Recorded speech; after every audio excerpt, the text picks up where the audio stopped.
not proving to be the comeback kings in Europe this week. Manchester United taking that tag with a crazy game against Lyon yesterday. And then, as we always like to do, I'm going to put some fun questions here, some fact or fictions, and you can tell me what you think. But let's get started with Real Madrid, Shaka. There wasn't the comeback that so many thought would be. When you actually do look at it, many were surprised, but it shouldn't come as such a surprise, really, when you do break it all down, right? No, listen, it really didn't come as a surprise. No, now that the dust is kind of settled, let's keep in mind that in the build-up to the game with Arsenal, even before the first leg, before that 3-0, as you're analyzing both teams, you kind of felt like Arsenal were the better team, but there was always the but. But this is Real Madrid and this is the Champions League. So it was less about football and more about Real Madrid's kind of mystique and as far as the Champions League goes. And the truth is, football won out, certainly in this instance, over the two legs, because, well, certainly we can question Real Madrid and be very critical of Real Madrid. Arsenal were easily the better of the two teams over the 180 minutes. And just about the only 11 players who didn't buy into the mystique all were wearing Arsenal shirts on the night. And credit to them for that. But Real Madrid, as we've seen all season, as we've been saying all season, are a shadow of their former selves, but somehow have kept themselves at least within touching distance of Barcelona, the top of La Liga, and just keep chipping away, certainly as far as the Champions League goes, without really being that convincing. Yeah, it's strange, isn't it, to see them like this, especially after the year that they had last year. And then they bring Kylian Mbappe in. You actually think, okay, that's a massive reinforcement to an already brilliant team, but it just hasn't worked. Like, what do you think it's come down to? The reason that things haven't gone their way this season? Look, I think in Kylian Mbappe and Vinicius Junior, you have two of the best players on the planet right now. But with that comes certain cons. You have to have players around them who can make up the ground, who can do their running. You have to have a certain sense of balance around each of them. Which, while Rodrigo provided that balance for Vinicius last season, they simply did not have those. They didn't have two players to kind of, sacrifice isn't the right word, but two players to kind of fill in where those two maybe don't don't fit in defensively. You had Jude Bellingham, who joined last season and was able to do a lot of the defensive cover for Vinicius Junior, particularly later on in the season. But with both Vinicius and Kylian Mbappe, Real Madrid simply didn't have two players to sacrifice in terms of giving of themselves, in an attacking sense and certainly in a defensive sense. And that imbalance, good teams like Arsenal, and while, yeah, they've come in for their own criticisms this season, Arsenal are a good team. Mikel Arteta has them well coached, they're balanced, and exposed some of those inconsistencies within Real Madrid. Yeah, it's interesting as well, Shaq. Like, you'll know more about this having been in the dressing room yourself. There's been articles in Spain about Real Madrid on the lack of leadership right now, where when Hmm. you think of Madrid teams over the years and historically, you can always pick out those dressing room leaders. So Diario asked a poll among their readers like last week to ask who the Madridistas in the region thought that the leaders were. And the two biggest names that came out in that poll, and obviously, granted, this is just a sample size of people who read that newspaper, but the two leaders that came up for them in their eyes were Jude Bellingham and Hmm. Fede Valverde. And you can definitely see the leadership qualities in both of those, but you wonder, are they vocal enough? Are they taking hold of the dressing room enough? Are there other players in that dressing room that should be stepping up? And are they lacking a leader in this side? Yes, this team is lacking leadership, and you're right.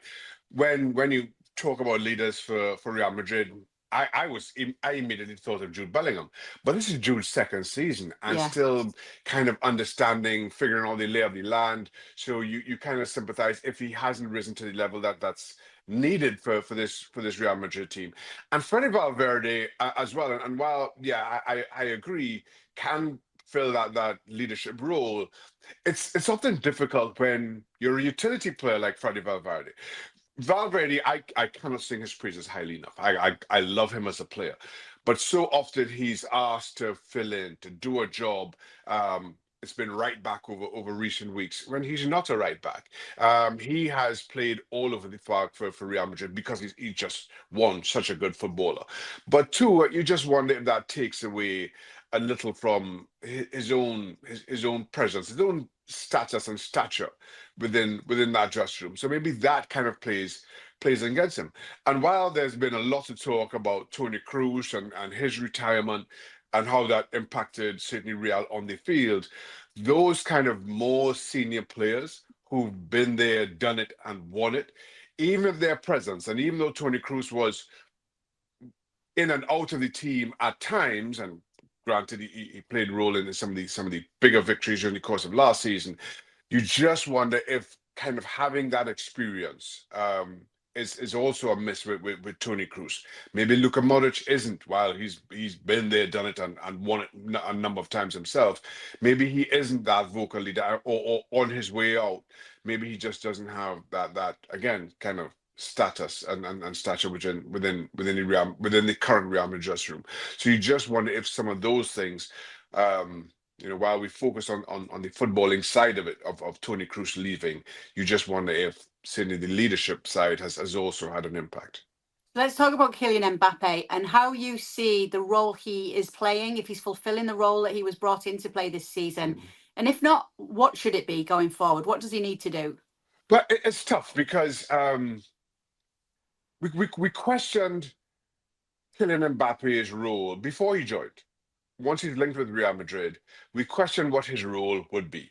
Kylian Mbappe prefers to play on the left-hand side, which is exactly where Vinicius played. And many would say Vinicius had a Ballon d'Or winning season last season, right? Let's not get into that debate. So the whole discussion on Kylian Mbappe's arrival at Real Madrid was, how is this going to work? And nobody could see it working.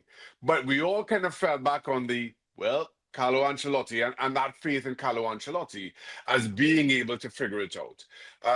And even a manager like Carlo Ancelotti hasn't been able to over the last 9 months or whatever it is since Kylian Mbappe's arrival. And so that brings me to your question. What really is Kylian Mbappe's role? He's been asked to play through the middle, but even when he's done that, be it for PSG or France or wherever else, he's always kind of naturally drifted out to that left-hand side, which is exactly where Vinicius Jr. continues to play and where he prefers to play. So it's been a difficult adjustment for Kylian Mbappe in trying to do things that don't come naturally to him. And so often we just trust these incredibly talented footballers to figure it out. But quite clearly he hasn't, Real Madrid hasn't, and arguably the best coach of a generation hasn't been able to either. I'm going to do the last point on Madrid because we've got a lot to talk about with Manchester United as well. But I'm just looking at the front page today of one of the Madrid dailies, Diario AS, saying that it's in the hands now of those two Clásicos. Obviously, you've got the Copa del Rey final coming up next weekend. Barcelona against Real Madrid. We know in those two previous encounters, Barca absolutely handed it to Real Madrid with that 4-0 win in La Liga. Then, of course, came the Super Copa final as well. Now there's another Clásico to go in La Liga. And, of course, that Copa del Rey final is saying it's going to determine the future of not only Ancelotti, but half of the squad as well. Yeah. And then with the future of Ancelotti, they're bringing up the names today. Obviously, Xabi Alonso keeps coming up. It says Xabi Alonso is ready. And also saying, and now Jurgen Klopp enters the scene as well and said that he actually would be open to listening to what they would be asking. So we're seeing some big names now linked, ready for if Carlo Ancelotti is to go, and massive, massive pressure with those Clásicos coming up, especially with what we've seen in the previous Clásicos this season. Yeah, absolutely. And as we sit right now, you just can't see it going any other way than the first Clásicos went. Trying to avoid getting caught in that same trap of, it's Real Madrid and so much at stake. But that hasn't proven the case, certainly in the Champions League over recent weeks, and you just don't feel it's going to prove the case. Kind of given Barcelona's dominance over Real Madrid. Barcelona's dominance, even when Barcelona other weeks were stumbling, somehow they were able to produce these incredible results against Real Madrid. And yes, there were contributing factors to that, and we could talk about the offsides, but Barcelona dominated twice. Real Madrid so far this season. You don't expect that to change an awful lot. Maybe the fixture schedule plays a part. We've seen Hansi Flick over the last 24 hours. We complain about some of the La Liga scheduling. Maybe that plays a part. But as we sit right now, I don't see any other result but Barcelona winning both of them. And then you shift to, well, who comes in? And while there'll be no shortage of takers for Real Madrid players, Real Madrid just have that kind of aura about them. You wonder who those players, excess players may be, and we can speculate on that. But without question, as you mentioned, it's an unbalanced dressing room, and one that maybe needs experience. And if Carlo Ancelotti couldn't get this right, and yes, a lot will be determined by what happens in the summer transfer window, you just wonder if a young, albeit outstanding coach in Xabi Alonso, and yes, he understands the political landscape of that club as well as anybody, if he can get that balance right. That's the big question around Xabi Alonso right now, kind of given Real Madrid's problems. And so maybe Jurgen Klopp can, again, given his experiences, might be the better fit. So ultimately, I think Xabi Alonso will one day be the Real Madrid coach, whether it's come this summer or sometime in the not too distant future. Right now, I'm not sure that Xabi Alonso, given his lack of experience, is exactly what's needed.